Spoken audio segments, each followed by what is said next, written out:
Chapter 1. Silence. Amidst the storm and the bitterness of 1,000 hearts.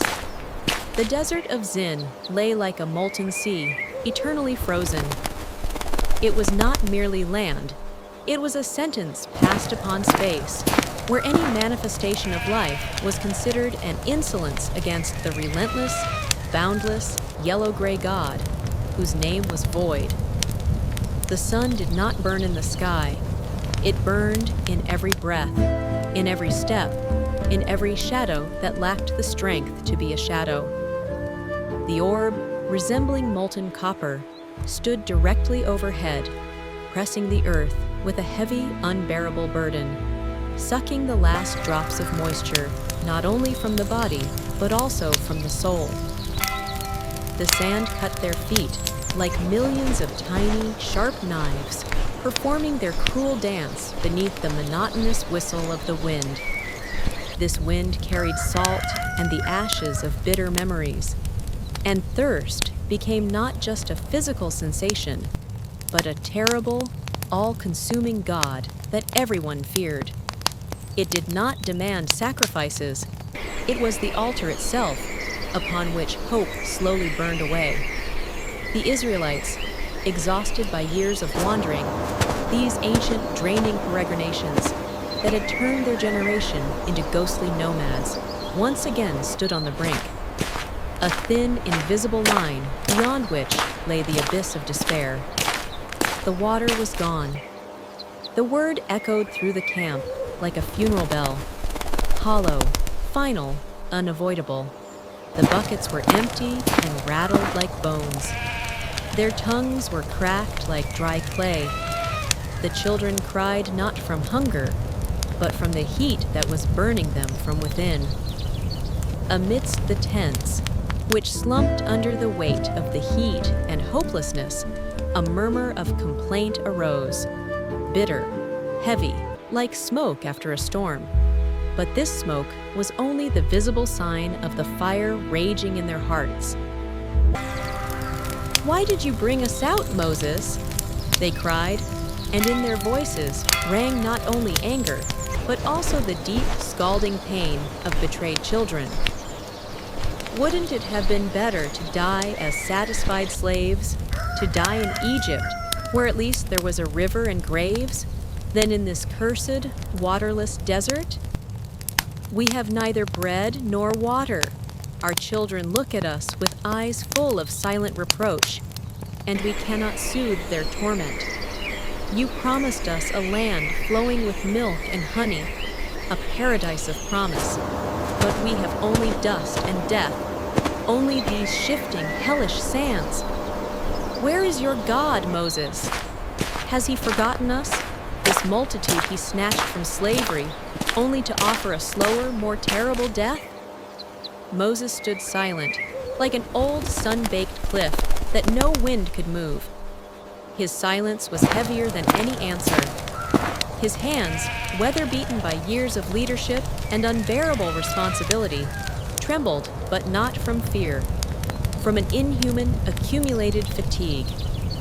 A weariness that penetrated his bones, to the very core of his spirit. For 40 years he had heard this cry. For 40 years he had carried, like an unbearable burden, a people who could not believe completely, who were ready, with every difficulty, to trade freedom for a bowl of stew and a slave's chain. His heart, which once burned with the flame of God's wrath, now painfully contracted, feeling crushed between the grandeur of God's promise and the baseness of human little faith. Beside him stood Aaron, quiet, old, whose figure seemed barely noticeable next to his brother's monumental presence, with the gaze of a man who saw not just people shouting from thirst, but their souls, their vulnerable, restless essence. He touched his brother's shoulder, a solitary thread of support in that sea of hostility, and whispered, "They do not understand, brother. Their thirst is not only in their mouths. It is deeper. It burns more terribly than the sun." Their thirst is in their hearts. Their thirst is a longing for certainty, for that slavish stability they scorned. It is a thirst for the faith they lack to stand firm in the face of the incomprehensible and terrifying God of the desert. Moses gazed into the distance, where the horizon shimmered like a flame, resembling the edge of a red-hot blade. And in that mirage that swallowed the contours of the earth, he seemed to see not the desert, but the sea, that same Red Sea, which he once cleaved with faith, with a power that flowed through his rod. Then there was water, then there was faith, then there was purification. But now the sea was stone, cruel, ruthless, immovable. He felt anger and despair struggling within him, like two vipers intertwined. The people's despondency was a mirror of his own deep-seated fatigue. He was a mediator between the absolute and the grains of sand, and this burden had nearly broken him. "How long, Lord?" This silent, unspoken question became the only prayer he could utter, standing on the edge of that stony sea where faith and death met in a duel. Chapter 2. The Voice in the Sanctuary and the Prophet's Broken Spirit. When the scorching sun finally set below the edge of the world, taking the light with it but leaving behind an exhausting, thick heat, night descended upon the camp.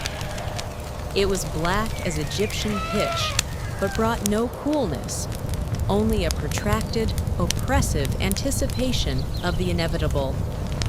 In the evening, when the shouts and complaints of the people subsided, turning into a gloomy, ominous mutter in the darkness, Moses and Aaron fell prostrate before the tabernacle of the covenant. The sand was hot, even at night, radiating the accumulated heat of the day, which seemed to penetrate their old clothes and scorch their skin.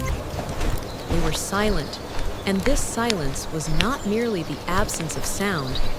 It was an emptied, purified silence, the deepest form of prayer, the last refuge of a mediator who had lost strength. They lay, their foreheads touching the earth, which seemed as hard and barren as the hearts of their people, and waited. Then, when the darkness was darkest, and the despair deepest, the cloud of the Lord's glory descended. It was a phenomenon beyond human comprehension. The cloud, thick and dense, settled near the tabernacle, and the light it emitted filled the darkness, like a dawnborn right in the middle of the night. It was a light not of stars or fire, but a light of pure primal majesty, unbearable to the human eye. The voice of God resonated not from the sky, not from thunder or storm, but from within the heart, from that depth where all promises and all judgments are kept. It was like a quiet yet mighty stream, capable of tearing down stone walls. Take the rod, the very one with which you performed miracles before Pharaoh and cleaved the waters. Gather the assembly, and speak to the rock before their eyes, that it may yield water. And here the judgment was pronounced, not for the people, but for Moses, a judgment shrouded in grace, yet insurmountable for his broken will. Speak, do not strike, for my word is the fountain of life. My grandeur is revealed in the word, not in the strike, in your faith, not in your strength. I want them to believe not in your rod, but in my word that issues from your lips. You must become not a destroyer, but a spokesman for my truth. Moses recognized the voice that once called him from the burning bush, which burned and was not consumed, a symbol of the eternal, incomprehensible presence. The voice that had guided him through storms, thunder, and miracles, granting him wisdom and power. But now something cracked within him, like an old staff in the hands of an aged prophet. A sound of despair mixed with unbearable irritation. rang out in his soul. Again? The word again? Again? More a groan than a question, he whispered, not lifting his head from the ground. This people who do not hear, this people whose ears are stopped with the sand of unbelief, whose eyes see only what can be eaten or drunk, not what the Spirit gives. They will not hear the word Lord. They will only understand power, only a visible miracle. His heart beat erratically, like a drum about to burst. He remembered how once, in Meribah, the Lord gave water when he struck the rock. Then it was a lesson in power, necessary to strengthen your faith at the beginning of the journey. But then there was a fresh, unwavering faith in his heart, one that knew no doubt. Now, only a heavy, leaden cloak of fatigue remained. Fatigue from 40 years of struggling with insubordination, from 40 years of mediating between majesty and baseness.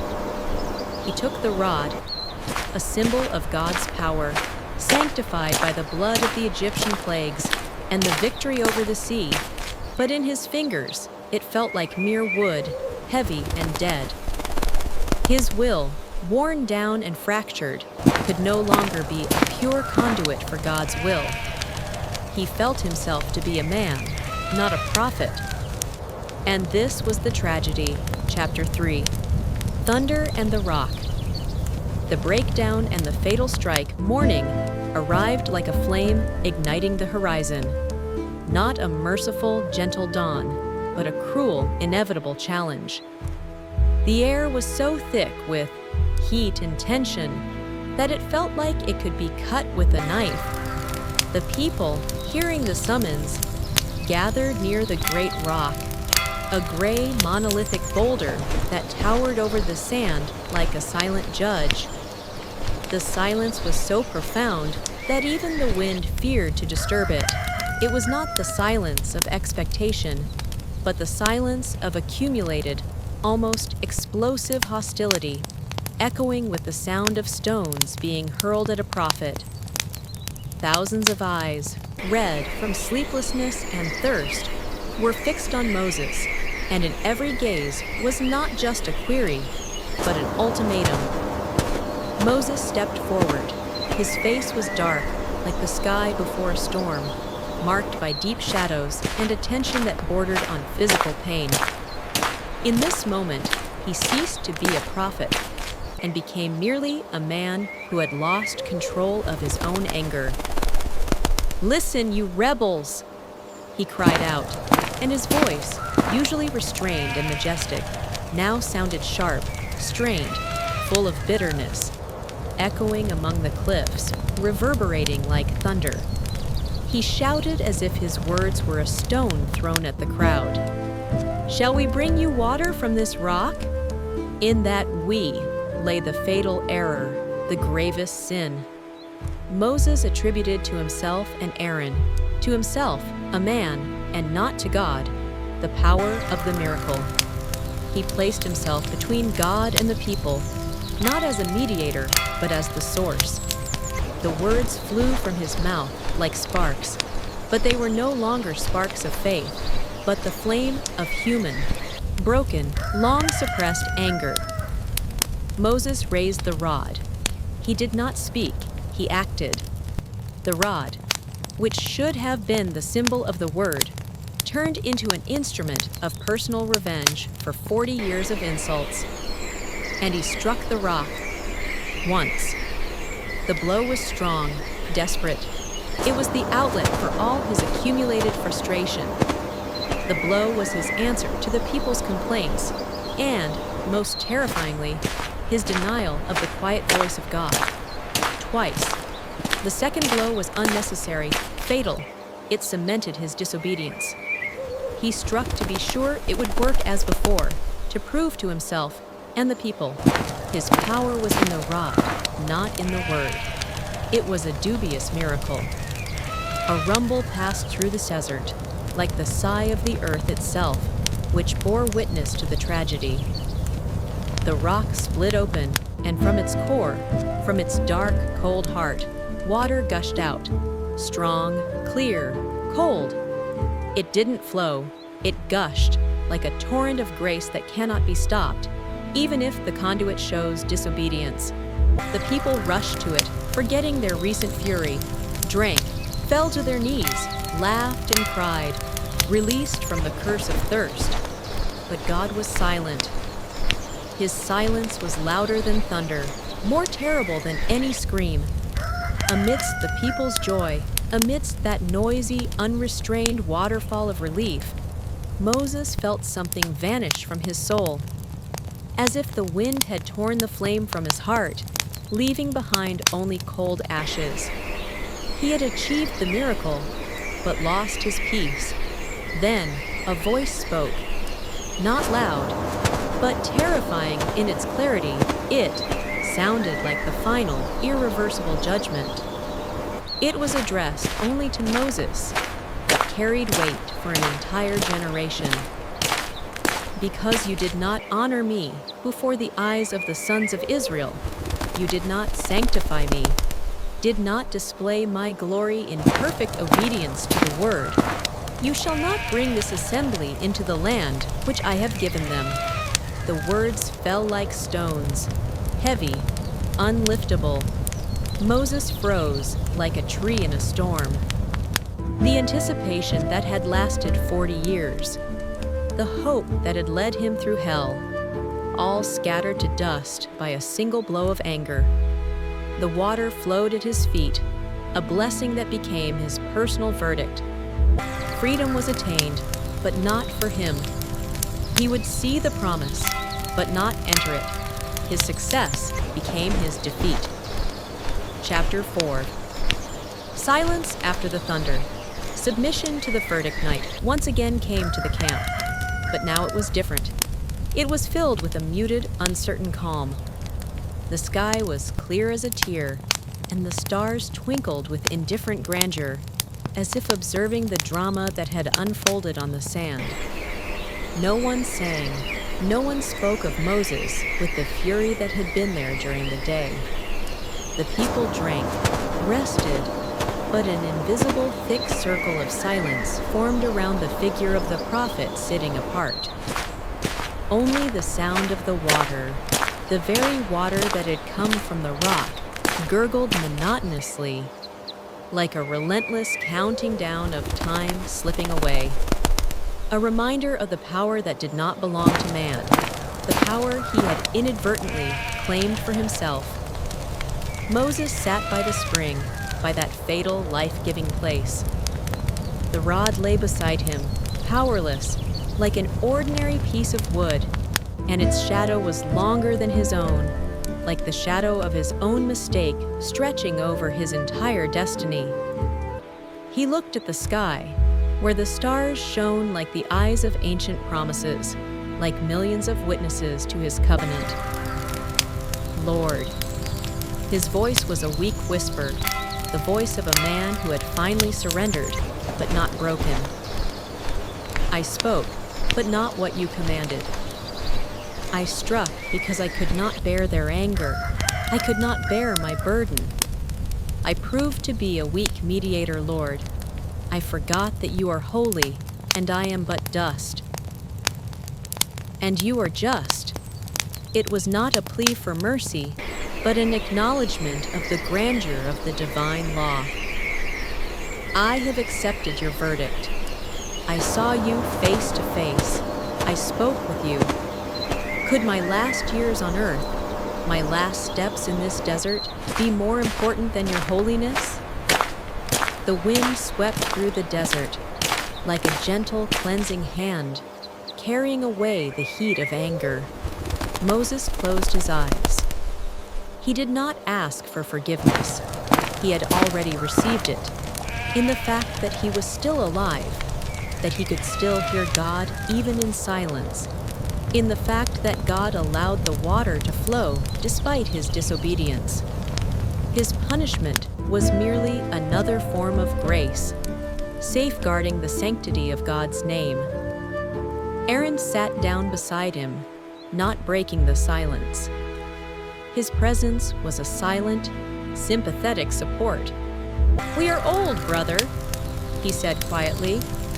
"Our hands are weary and our hearts are broken. But the Lord is young in His mercy. He is eternal in His justice. Even when He punishes, He heals. He takes away our dream of the land, but grants us a deeper understanding of His eternity." Moses nodded.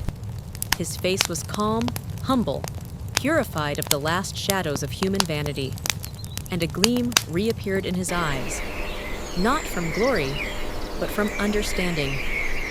He understood that to be faithful to the end meant accepting not only grandeur, but also the verdict, not only strength, but also weakness. Chapter 5. The Promise That Remains. The prophet and the horizon dawn broke. It was not merely a sunrise, but the beginning of a new phase, the phase of acceptance. The first rays pierced the darkness, and the desert, bathed in golden, gentle light, seemed not dead, but alive, ready for a new day, a new path. The water flowed slowly, like a prayer that never ends, like a mercy that never runs dry. It brought life and reminded them of the price of that life. The people moved on. They packed their tents, gathered their vessels, and their movement was no longer a panicked scramble, but a confident stride. Moses walked ahead. His figure, solitary, majestic, but now humble. He no longer dreamed of the land flowing with milk and honey as a personal reward. His horizon had broadened.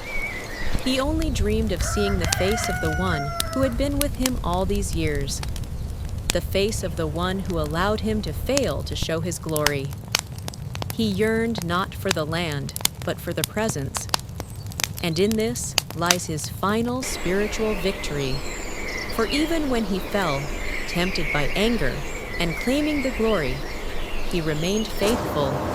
And even when he did not enter the land, when his physical journey ended, he remained in eternity, in the memory of the people, in the book that preserves the word.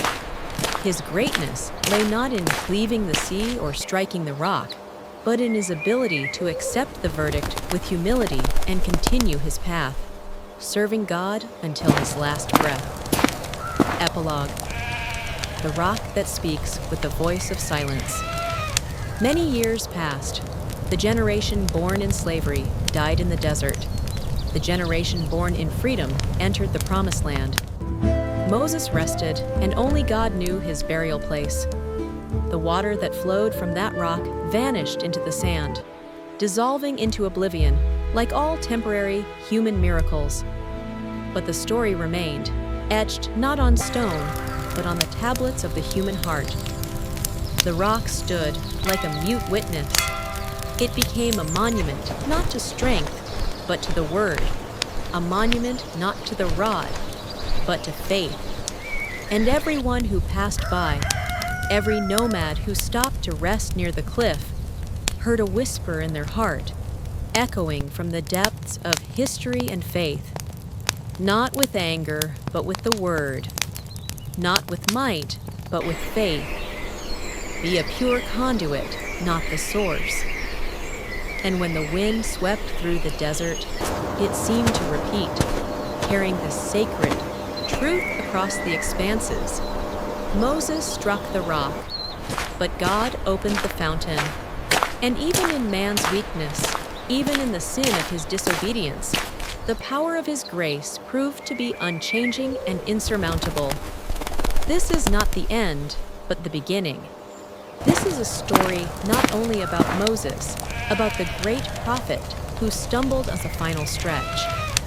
This is a story about all of us, about everyone who carries the burden of responsibility and leadership, when fatigue overcomes faith, when anger clouds our hearing, and we strike where we should speak, when we try to replace God's majesty with our own strength.